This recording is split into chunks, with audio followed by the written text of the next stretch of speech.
Hey, Chicago, it's another beautiful week and a perfect time to brief you on the housing market heading into the fall season on this week of October. Last week, the markets reacted to the Fed raising interest rates once again to contain rising inflation. When I say markets, I want to call out the fact that this goes beyond the Dow and the S&P, and it includes international markets and even their currencies, but it has an impact on lending in the housing market. While we have seen interest rates immediately change following these announcements, whether you're locked into a rate or you're exploring the process of buying, it's a major factor in your house buying process overall. Now, I'm sure that the common thought that comes to your mind is, with rates at X, what is my buying power now? This is a completely logical reaction and a responsible one at that. So, interest rates do impact your monthly payments when taking out a loan on a new property.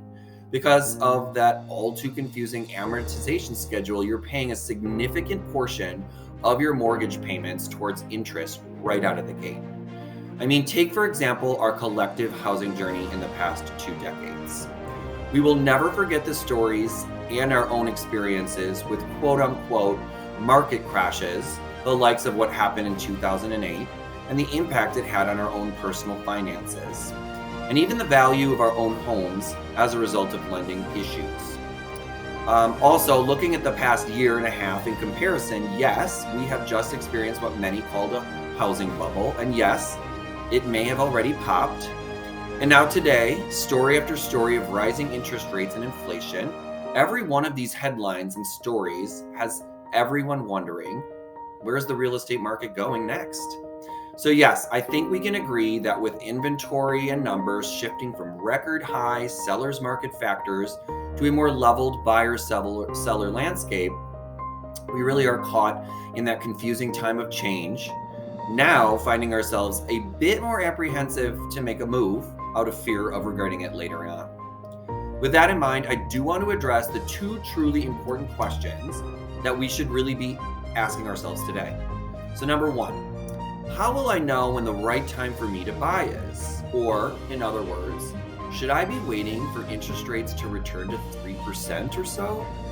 So my response would be, are you comfortable waiting for something that might not really be in the cards to happen, rather than making a personal and yet still informed decision on what is right for you and your family right now?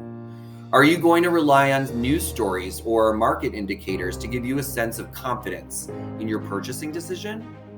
Is there someone or something that you think you should rely on to give you your best answer, more so than your own gut? What I like to tell my clients, and what I hold true for my own personal real estate journey, is there will never be a truly perfect time for you to buy, at least on paper anyways. What I mean by this is that buying a home has many factors that go into the decision-making process beyond just financial, right? I like to think that reading the headlines and following numbers and trends are wonderful guardrails for the buying process, but it's just that, guardrails. You have to consider how much more money you are comfortable putting into your current rent, your existing mortgage, or whatever your situation is today, versus investing that money in a place that makes you and your family feel most happy and comfortable. When you consider the combination of market factors and personal needs, you will find that it is best to trust you, your loved ones, and truly helpful realtors and lenders that really take the time and have the patience for you to feel confident in that decision-making process. Now, the second question. If I were to buy a home now, does that mean I'm going to lose money versus if I wait, let's say 6 months or so? I hear this a lot, and unfortunately, most people believe that buying a home is such a trade-off that they automatically must be losing something in order to gain something. So in economics, we learn that life is a teeter-totter, and when we gain something, we must be sacrificing something to equal or greater value. Yes. To own your home of your dreams, you may have to spend a little bit more money than you are today, or maybe more. That, however, is the case no matter how the market is shaping up. So, to the overall concern that timing is everything, it is important that we divorce the connection between an interest rate and the value of a property. Interest is going to impact your monthly payment, but regardless of what it is today, you and your partners still have the opportunity to act and make changes. Lenders are smart, you guys, very smart. Today you will find that they are developing financial strategies for you to purchase the home of your desire with all things considered.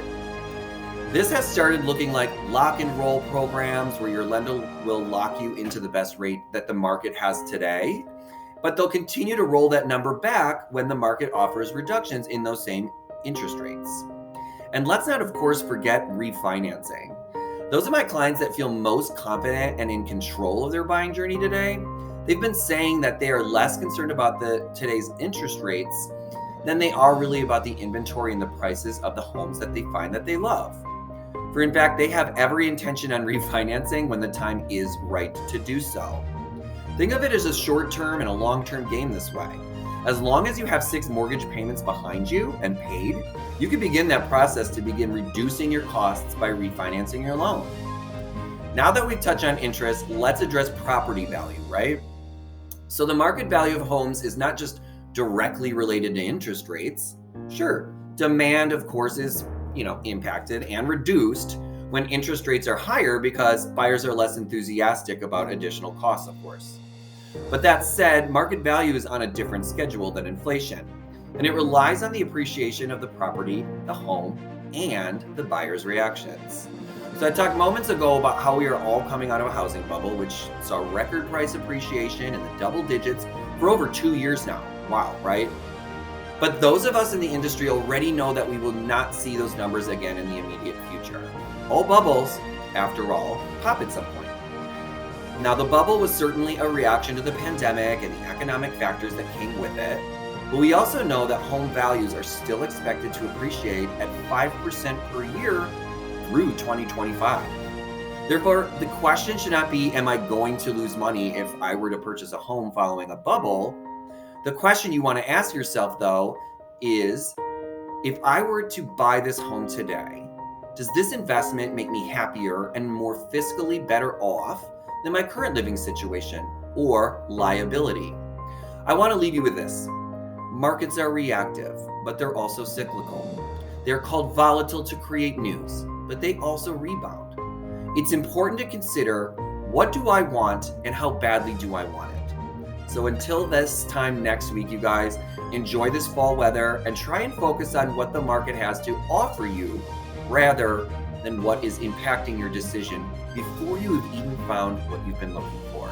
Because remember, it's more important to love where you live. Take care.